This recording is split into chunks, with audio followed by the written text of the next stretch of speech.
السلام علیکم ورحمۃ اللہ تعالی وبرکاتہ۔ نحمده ونصلي ونسلم على رسوله الكريم اما بعد فاعوذ باللہ من الشیطان الرجیم بسم اللہ الرحمن الرحیم ان اللہ وملائکته يصلون على النبی یا ایہا الذین آمنوا صلوا علیہ وسلموا تسلیما۔ اللهم صل على سيدنا ومولانا محمد معدن الجود والكرم وآله الكرام وابنه الكريم وبارك وسلم صلاة وسلاما عليك يا رسول الله صلی اللہ تعالی علیہ وسلم۔ سورہ بقرہ آیت نمبر 71 کی تفسیر ہے۔ اللہ تبارک و تعالی ارشاد فرماتا ہے قال انه يقول انها بقرة لا ذلول تثير الارض ولا تسقي الحرث مسلمۃ لا شیۃ فیہا قالوا الآن جئت بالحق فذبحوها وما كادوا يفعلون۔ موسیٰ نے فرمایا کہ اللہ فرماتا ہے کہ وہ ایک ایسی گائے ہے جس سے یہ خدمت نہیں لی جاتی کہ وہ زمین میں ہل چلائے اور نہ وہ کھیتی کو پانی دیتی ہے، بالکل بے عیب ہے، اس میں کوئی داغ نہیں۔ یہ سن کر انہوں نے کہا کہ اب آپ بالکل صحیح بات لائے ہیں۔ پھر انہوں نے اس گائے کو ذبح کیا حالانکہ وہ ذبح کرتے معلوم نہ ہوتے تھے۔ تو اس سے پہلے والی آیتوں میں وہ گائے والا واقعہ ذکر کیا گیا، اسی واقعے کی طرف یہ اشارہ ہے، اور اسی واقعے کا کچھ حصہ اس آیت کریمہ کے اندر بیان کیا گیا کہ مختلف سوالات کیے۔ جب ان کو گائے ذبح کرنے کا حکم دیا گیا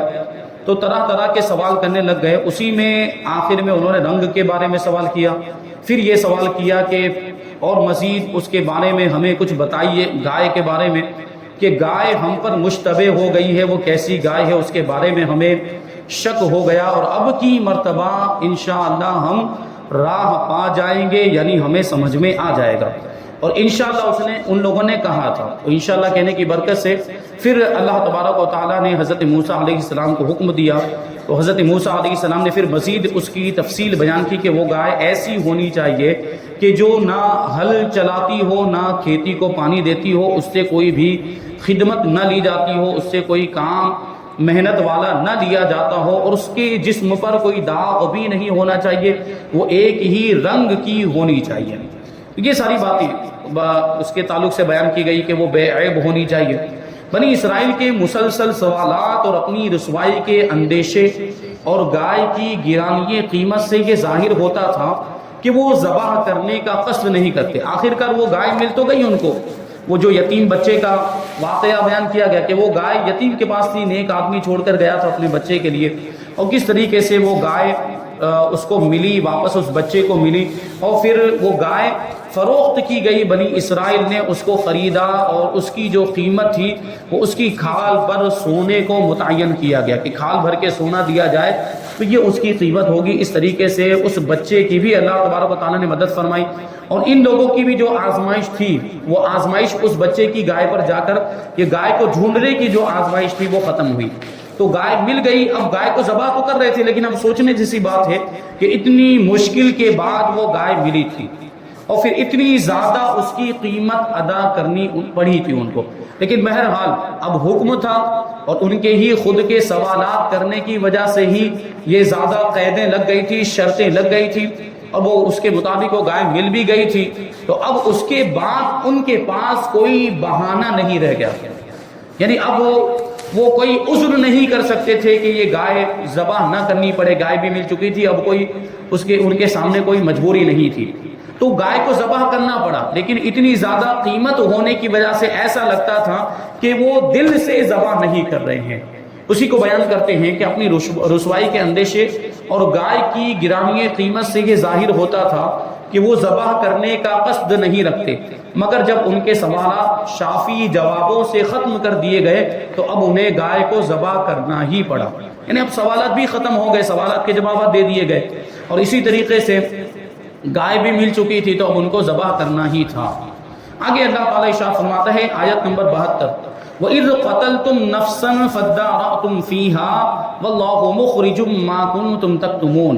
اور یاد کرو جب تم نے ایک شخص کو قتل کر دیا پھر اس کا الزام کسی دوسرے پر ڈالنے لگے، حالانکہ اللہ ظاہر کرنے والا تھا اس کو جسے تم چھپا رہے تھے۔ وہی اسی واقعے کے ابتدائی حصے کی طرف اس آیت کریمہ میں اشارہ ہے، اور واقعے کے ابتدائی حصے کو اس میں بیان کیا۔ یہ قتل ہی سے تو شروعات ہوئی تھی کہ عامیل نام کے ایک شخص کو اس کے چچا زاد بھائی نے قتل کر دیا تھا، پھر دوسرے محلے میں لے جا کر اس کی لاش کو ڈال دیا تھا اور دوسرے پر الزام ڈال دیا، خود نے قتل کیا لیکن دوسرے پر الزام ڈال دیا کہ کسی اور نے اس کو قتل کیا ہے اور اس کے قاتل کو تلاش کیا جائے۔ یہ اس نے کیا تھا، حالانکہ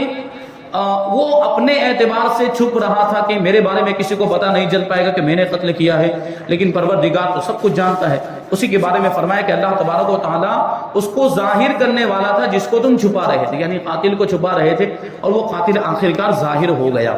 اور وہ کیسے ظاہر ہوا؟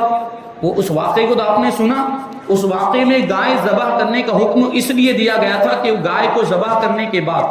اس کا کوئی حصہ مقتول کو مارا جائے۔ مقتول کو جب وہ حصہ مارا جائے گا تو وہ زندہ ہو جائے گا اور خود ہی اپنی قاتل کے بارے میں بتا دے گا۔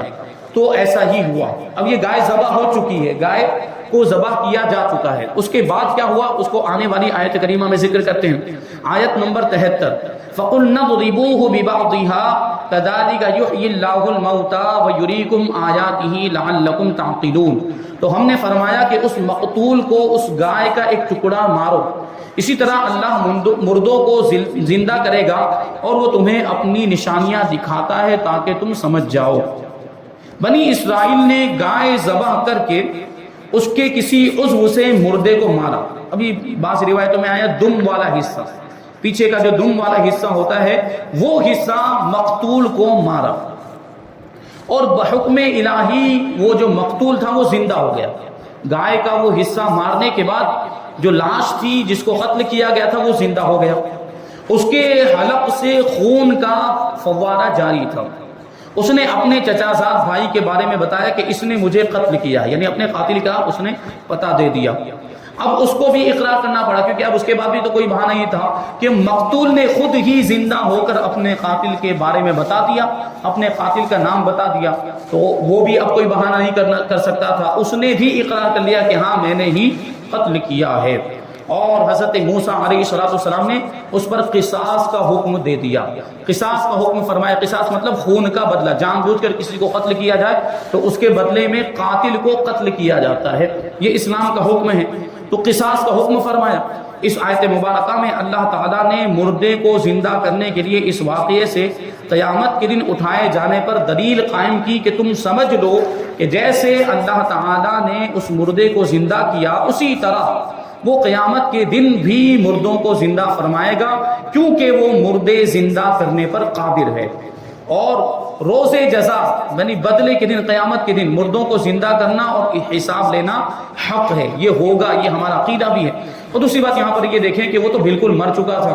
اور اس کی روح نکلی جا چکی تھی، اللہ تبارک و تعالیٰ نے اس کو دوبارہ زندہ کر دیا، اور ہم قبروں کے اندر ہوں گے تو اللہ تبارک و تعالیٰ ہمیں قبروں سے دوبارہ زندہ کرے گا۔ اور یہ بات ذہن میں رہنی چاہیے کہ اللہ تبارک و تعالیٰ قادر مطلق ہے، وہ دوبارہ زندہ کرنے پر قادر ہے۔ جیسے اس مردے کو زندہ کیا اسی طرح سارے انسانوں کو وہ دوبارہ زندہ کرے گا، پھر میدان محشر میں جمع ہوں گے، حساب و کتاب ہوگا، جنتی جنت میں جائیں گے، جہنمی جہنم میں جائیں گے۔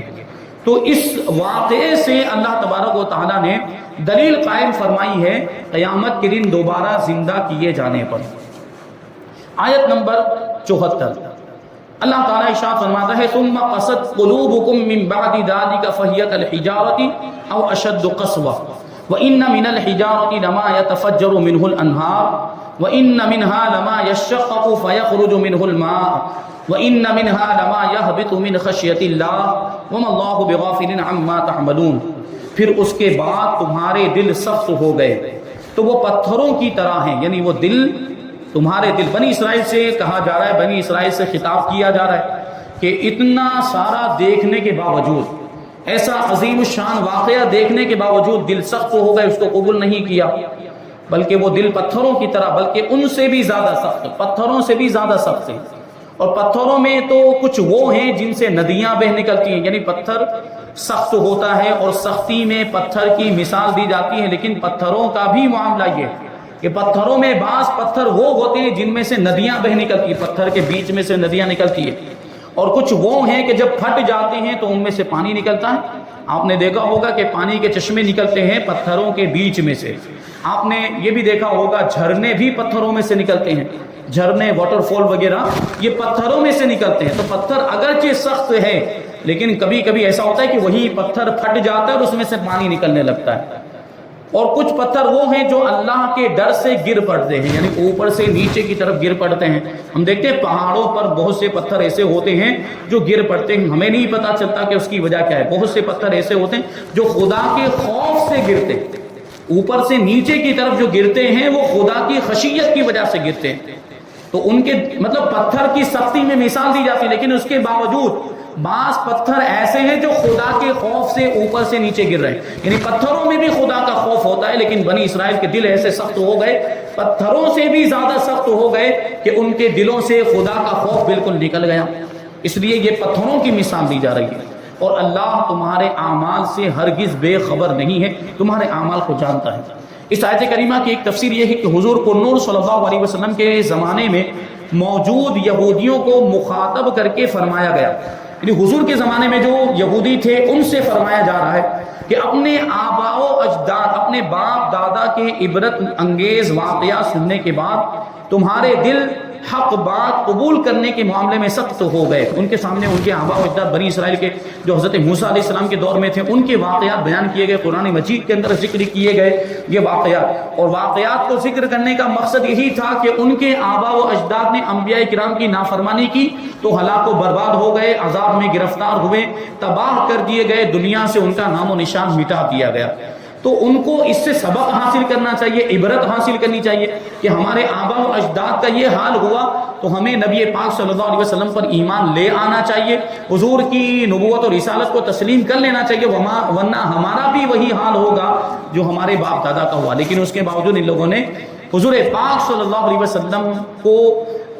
نہیں مانا، حضور پر ایمان نہیں لائے، حضور کی رسالت اور نبوت کو تسلیم نہیں کیا۔ تو ان سے خطاب کیا جا رہا ہے کہ اپنے آباء و اجداد یعنی اپنے باپ دادا کے عبرت انگیز واقعات سننے کے بعد تمہارے دل حق بات کو قبول کرنے کے معاملے میں سخت ہو گئے، یہ ساری باتیں سننے کے باوجود حضور پر ایمان نہیں لائے، اور وہ شدت و سختی میں پتھروں کی طرح ہیں ان کے دل، بلکہ پتھروں سے بھی زیادہ سخت ہیں، کیونکہ پتھر بھی اثر قبول کرتے ہیں کہ کچھ پتھروں سے ندیاں بہ نکلتی ہے، اور کچھ پتھر ایسے ہیں کہ جب پھٹ جاتے ہیں تو ان سے پانی نکلتا ہے، اور کچھ وہ ہیں کہ جو اللہ تعالیٰ کے ڈر سے اوپر سے نیچے گر پڑتے ہیں، جبکہ تمہارے دل اطاعت کے لیے جھکتے نہیں ہیں، نہ ہی نرم ہوتے ہیں، اللہ کی فرما برداری نہیں کرتے، اللہ کے حکم کی تعمیل نہیں کرتے، نہ اللہ تعالیٰ سے ڈرتے ہیں، اور نہ ہی وہ کام کرتے ہیں جس کا انہیں حکم دیا جاتا ہے۔ تو یہ پتھروں سے بھی زیادہ سخت ہو گئے، اس کا مطلب ان کے دل۔ اور یاد رکھو کہ اللہ تعالیٰ تمہارے اعمال سے ہرگز بے خبر نہیں، بلکہ وہ تمہیں ایک خاص وقت تک کے لیے مہلت دے رہا ہے۔ اب یہاں پر دیکھیں،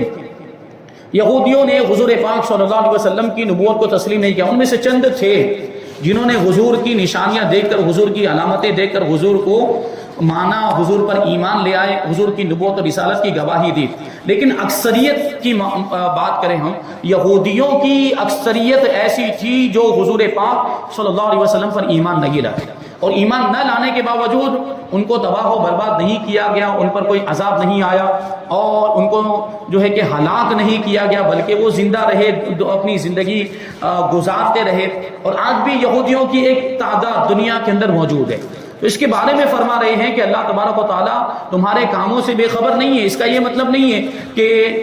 تم کو چھوڑ دیا گیا ہے اور تمہیں مہلت دی گئی اور تمہیں عذاب نہیں دیا گیا، اس کا یہ مطلب نہیں کہ تم صحیح ہو۔ اللہ تبارک و تعالیٰ کو تمہارے اعمال کی خبر ہے، بس آزمائش کے طور پر تمہیں مہلت دی جا رہی ہے، اور تمہیں دنیا میں رہنے دیا جا رہا ہے یہ آزمائش کے طور پر، کہ ابھی بھی وقت ہے کہ ایمان لے آؤ، حضور پاک صلی اللہ علیہ وسلم کو تسلیم کر لو، حضور کی رسالت کو مان لو، ابھی بھی وقت ہے۔ ان کو یہ مہلت دی جا رہی ہے۔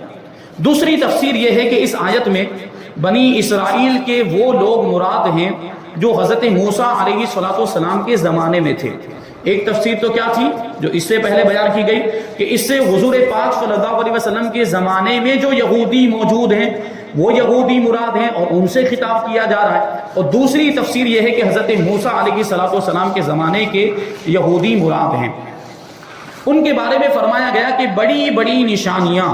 اور حضرت موسیٰ علیہ السلام کے معجزات دیکھ کر بھی انہوں نے عبرت حاصل نہیں کی،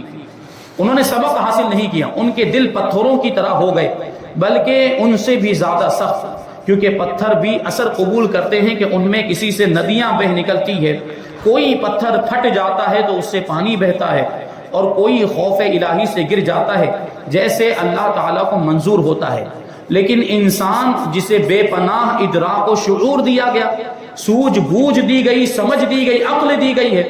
حواس قوی ہیں، یعنی انسان کے اندر محسوس کرنے کے مادے رکھے گئے، محسوس کرنے کی قوت رکھی گئی ہے، اور عقل کامل عطا کی گئی ہے، اور دلائل ظاہر ہیں، اس کے سامنے ساری دلیلیں موجود ہیں، عبرت و نصیحت کے مواقع موجود ہیں، لیکن پھر بھی اللہ تعالیٰ کی اطاعت و بندگی کی طرف نہیں آتا۔ تو ان کو اس واقعے سے سبق حاصل کرنا چاہیے۔ اس سے معلوم ہوا کہ دل کی سختی بہت خطرناک ہے۔ دل جب سخت ہو جاتا ہے تو اس کی جو قبول کرنے کی صلاحیت، حق کو قبول کرنے کی جو صلاحیت ہوتی ہے وہ ختم ہو جاتی ہے، اور یہ ختم ہو گئی، اگر حق کو قبول کرنے کی دل کے اندر جو صلاحیت ہے وہ جب ختم ہو گئی تو آدمی گمراہ ہو جاتا ہے، اور بسا اوقات کفر میں بھی مبتلا ہو جاتا ہے۔ تو اللہ تبارک و تعالیٰ کی بارگاہ میں یہی دعا کرنی چاہیے کہ اللہ تبارک و تعالیٰ ہمارے دلوں کو سخت ہونے سے محفوظ رکھے، ہمارے دلوں کو نرم فرمائے تاکہ اس میں حق کو قبول کرنے کی صلاحیت باقی رہے۔ تو دلوں کی سختی بہت خطرناک ہے۔ اللہ تبارک و تعالیٰ ارشاد فرماتا ہے افمن شرح اللہ صدرہ للاسلام فهو على نور من ربه فويل للقاسية قلوبهم من ذکر اللہ